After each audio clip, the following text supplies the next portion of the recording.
예제를 보시면 여기 점선으로 된 부분 있지 않습니까? 이 점선으로 된 부분이 이 밑에 이거 파워팩이라고 합니다. 파워팩. 그냥 요 통째로가 이거라고 생각하시면 됩니다. 그래서 일일이 하나씩 설명을 드리면 아래 접시 바지처럼 생긴 거 있지 않습니까? 접시 바지가 오일 탱크입니다. 이거 탱크. 여기에 기름이 지금 차려져 있는 겁니다. 여기. 보이시죠? 거기에 이제 동그라미로 해서 화살표가 정삼각형으로 된 거 있지 않습니까? 얘가 이렇게 색깔이 칠해져 있는 게 유압 펌프입니다. 이게 색깔이 안 칠해져 있으면 공압 펌프. 이해됐죠? 삼각형, 정삼각형이 색깔이 칠해져 있는 게 유압. 유압은 색깔이 있으니까. 없는 게 공압.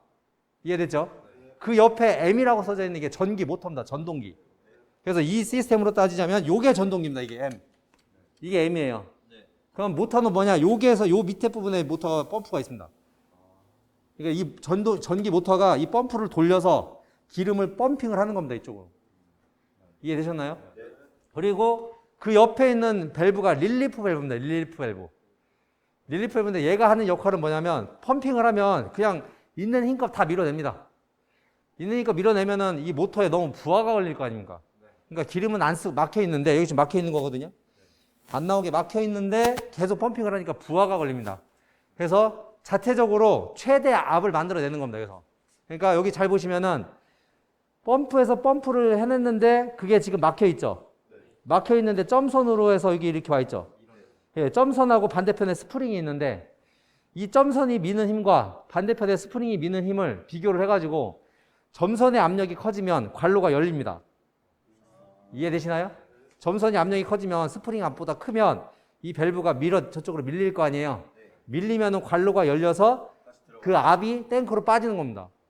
그래서 회로 내에 최고압을 만들어주는 거. 이 현재 시스템의 최고압을 만들어주는 게 릴리프 밸브의 역할입니다. 그래서 이 릴리프 밸브의 모양은 처음에 차단돼 있고 압력이 1차 측에서 들어오는 게 1차 측이고 나가는 걸 2차 측이라고 그래요. 1차 측에서 파일럿 신호를 빼서 그거를 내가 설정한 압력과 비교를 해서 압력이 남으면 빠지게끔 하는 밸브가 릴리프 밸브라는 얘기예요. 그 밸브가 여기 내장돼 있습니다. 아예 60바로 세팅이 돼 있습니다. 이해되셨나요? 그래서 이제 이 시스템에서 최대로 뽑아내는 건 60바예요. 물론 또 조절을 하면 되는데 얘는 일단 60바만 뽑아낼 수 있게끔 세팅을 다 해놓은 거예요. 여기는. 안 그러면 이제 얘가 부하가 걸려서 얘가 뜨뜻해집니다. 그래서 이제 부하를 최대한 좀 덜 먹게 하려고 60바로 해놓은 거고 저희가 실습할 때는 보통 40바 씁니다. 이해되셨죠? 그러니까 이제 이 회로가 이제 여기까지는 된 거고 여기에서 선 올라오는 거 그거만 여기에 연결해서 쓰시면 돼요. 그거만 여기서 이렇게 연결해서 쓰시면 되는데 이게 좀 강도가 약해서 꽂을 때 수직으로 꽂지 않으면 여기가 마모돼서 이게 쉽게 고장납니다. 꽂을 때는 수직으로 이렇게 꽂아 쓰시면 돼요. 그럼 얘는 써도 안 되냐? 얘도 써도 상관없습니다. 근데 어차피 요거 하나에서 여기서 이제 분배기용으로 하나 뭐 쓰일 거기 때문에 여기는 이거 하나만 빼오시면 됩니다. 이해되셨죠? 그래서 이걸로 하는 게 60바가 나오는데 내가 사용할 압력에 대해서 항상 조건이 붙습니다. 40바로 세팅을 하던 30바로 세팅을 하던 항상 조건이 붙습니다. 그러면 다시 한번 압력을 맞추기 위해서 릴리프 밸브를 또 달라는 얘기입니다. 이해되셨나요? 그러니까 기본적으로 올라오는 압력은 세팅되어 있지만 회로 대해서 내가 40바만 쓸 거다. 그러면 여기에서 릴리프 밸브를 달아서 40바를 별도로 만들어 주라는 얘기입니다. 이해되셨죠? 40바가 초과되면 이제 열려서 그죠? 여기도 마찬가지로 이 릴리프 밸브를 압력을 40바로 세팅을 해놓으면 이게 메인에서 올라오는 게 60바지 않습니까? 그럼 나머지 20만큼 오차가 나는데 이쪽에 20, 이게 요게 60 걸리고 얘가 40을 해놨으면 20만큼 전리 밀 거 아닙니까? 그럼 이 밸브가 열리니까 압이 빠져나갑니다. 이해되셨죠? 요게 릴리프 밸브가 하는 역할입니다. 그래서 릴리프 밸브는 어떤 거냐면 그래서 요게 릴리프 밸브입니다. 요게 릴리프 밸브인데 보시면 여기 기호가 똑같이 써 있습니다. 이렇게. 기호가 똑같이 그려져 있습니다. 비슷한 거 찾으시면 안 돼요. 똑같은 거 찾으셔야 돼요. 직동형 릴리프 밸브가 이 릴리프 밸브도 간접 작동형이 있고 직동형이 있는데 얘는 이제 직동형 릴리프 밸브. 말 그대로 똑같이 이 파일럿 신호 빼와서 이 압력과 내가 조절한 스프링 압력. 요게 이제 스프링 힘 밀어주는 압력입니다. 그래서 풀어주면 압력이 낮아지는 거고 밀어주면 이제 스프링 힘이 세지니까 압력이 올라가는 겁니다. 자, 그런데 옆에 있으면 뭐 이게 얼마인지 압력을 알아야 되지 않습니까? 압력을 알아야 되니까 게이지, 압력 게이지를 달아줘야 됩니다. 그래서 압력 게이지가 있는데 두 종류가 있습니다. 저희 쓰는 압력 게이지가. 이게 있고 검정색이 있고 얘가 있는데 똑같습니다. 똑같은 압력계인데 얘는 좀 저가형으로 만들어서 반응이 느립니다. 그래서 요거 쓰시는 게 좋긴 합니다. 근데 요건 한 30년 전 거고 요건 최근에 산 겁니다. 근데 이게 좋습니다. 이따 반응 속도 보시면 딱 보면 이 반응 속도가 엄청 차이 납니다. 일단 얘로 하겠습니다. 얘로.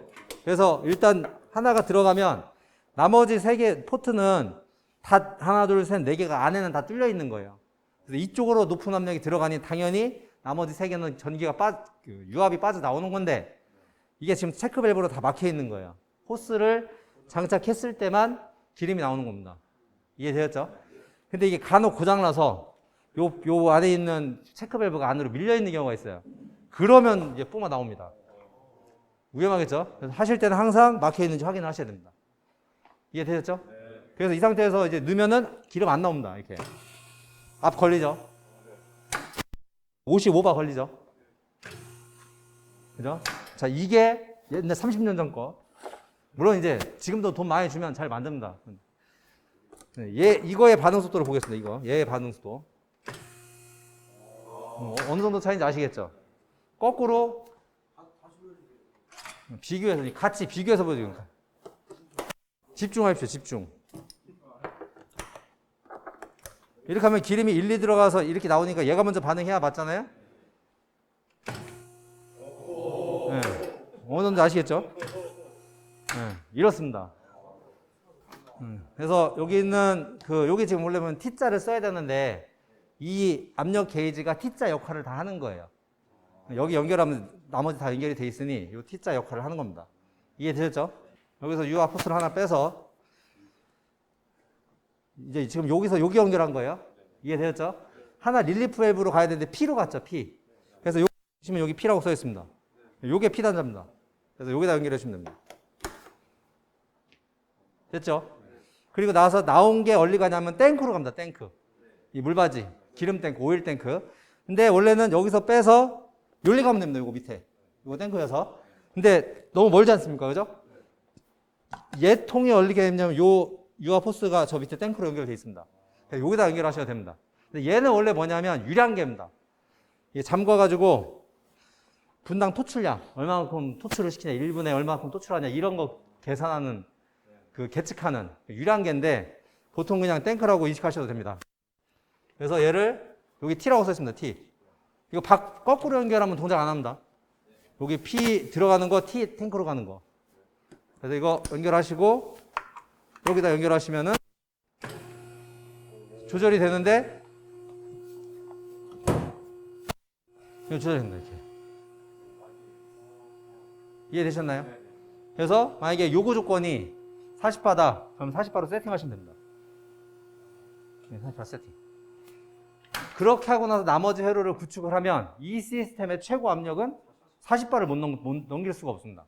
근데 얘도 마찬가지로 유체가 쭉 가다가 실린더가 전진 완료 딱 하면 그 순간에 압이 딱 올라가요.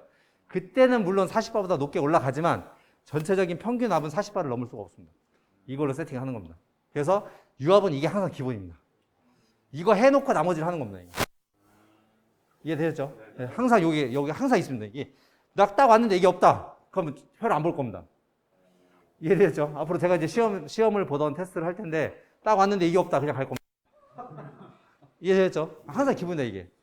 자, 그 다음에 있는 게 이제 방향 제어 밸브입니다. 이건 똑같습니다. 방향 제어 밸브. 그 왼쪽 거 스프링에 화살표 위쪽으로 가변이 가능하다. 모든 기호에서 화살표 사선으로 있는 거는 가변이 가능하다. 우리 속도 제어 밸브 공합에서 스피드 컨트롤러도 화살표 돼 있잖아요. 조절하는 거잖아. 예. 하고 저항. 저기서도 가변 써봤는지 써봤는지 안 써봤는지 모르겠는데 가변 저항은 꼬불탕의 사선. 모든 게 이렇게 가변이 가능하다. 변하는 게 가능한 거는 사선. 됐죠? 여기 있는 건 원래 스탑 밸브입니다. 스탑 밸브. 가 있는데 꽉 조이면 끊어질 거 아닙니까? 완전히 잠가버릴 수 예. 네. 스탑 밸브여서 이 중에 스탑 밸브가 요거. 그래서 요거 완전히 이제 닫는 거. 온오프 밸브. 우리 가스 밸브 같은 거. 이해되셨죠? 요거 안 달겠습니다, 그냥. 4포트 3인치짜리 밸브로 대신하겠습니다. 예, 요거 유압은 중간에 정지하는 것들이 많아요. 유압 기기 자체가 프레스나 뭐 가다가 잠깐 뭐였거나 수문 같은 거 내려오다가 중간에 정지했거나 이런 게 많아요. 왜냐면 힘이 좋으니까 정지 같은 게 많은데 중간 정지 밸브가 그래서 많이 사용이 돼요. 3인치짜리. 그래서 이걸 쓸 겁니다. 원래는 이게 P, 여기가 탱크, 요게 A, B 이렇게 만들어주면 좋은데 그렇게 안 만들었다고요. 제조사마다 다를 수 있어요. 예, 조금씩 다를 수 있는데 원래 잘 만들면 그냥 P 이렇게 만듭니다. 이거는 베이스 만들 때 그렇게 잘못 가공을 해서 그런 거예요. 그래서 여기에서 이제 기름을 따오면 되겠죠. 그래서 여기에서 기름을 P로 기름이 가면 이게 문제입니다. 이게 지금 보시면은 이거 안 들어갑니다. 이거 어지간한 힘으로는 이거 안 들어갑니다. 이거 힘 좋은 사람 꽉꽉꽉 꽂아. 수직으로 이거 못 넣습니다. 이거 넣을 수가 없습니다. 왜 그러냐면 얘는 이 안에도 기름이 차여져 있습니다. 이 안에도 기름이 차여져 있고 이 밸브 안에도 기름이 차여져 있어서 이 안에 압이 센 채로 체결을 뺐으면 얘가 안에서 미는 압력이 너무 세서 넣을 수가 없는 겁니다. 그럴 때는 밸브를 움직여주면 기름이 약간 움직일 거 아닙니까? 그죠? 그러면 또 체결이 됩니다. 얘도 안 되고, 되죠. 이해되셨습니까? 네. 이렇게 쉽게 하시면 됩니다. 그래서 P에 지금 기름이 들어가면 가운데, 레바를 가운데에 있으면은 얘는 어디도 기름이 안 나가고 그냥 막혀 있는 상태입니다. 이게 흐르는 거냐, 안 흐르는 거냐는 이따 이걸 만져보면 압니다. 호스를 만져보면 이게 기름이 안 흐르고 힘이 쫙 들어가면 이게 딱 씁니다. 이따 만져보시면 압니다. 무슨 느낌인지. 그리고 이제 실린더를 연결해야 되지 않습니까? 그래서 유압 실린더. 지금은 당장은 요거 투명인 거 쓰십시오. 그래야지 흐르는 걸 좀 그나마 육안으로 볼 수 있으니까. 그래서 배치하시고 무겁습니다. 그래서 여기 A로 지금 이거 연결 안 되지 않습니까?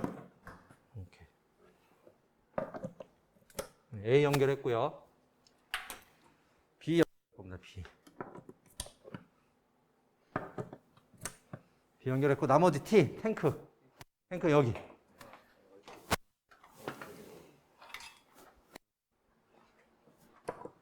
여기 연결하시고 이렇게 연결하고 지금 기름 나온 거 보였습니까? 네.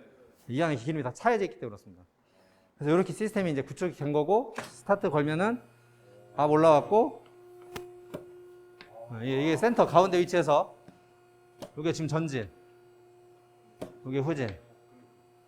우리 공합 밸브에는 3인치짜리가 되게 잘 없는데 유압은 중간 위치를 많이 써요. 오늘은 여기까지만 아니 여러분들 하셔야 된다고 시간이 20분 남은데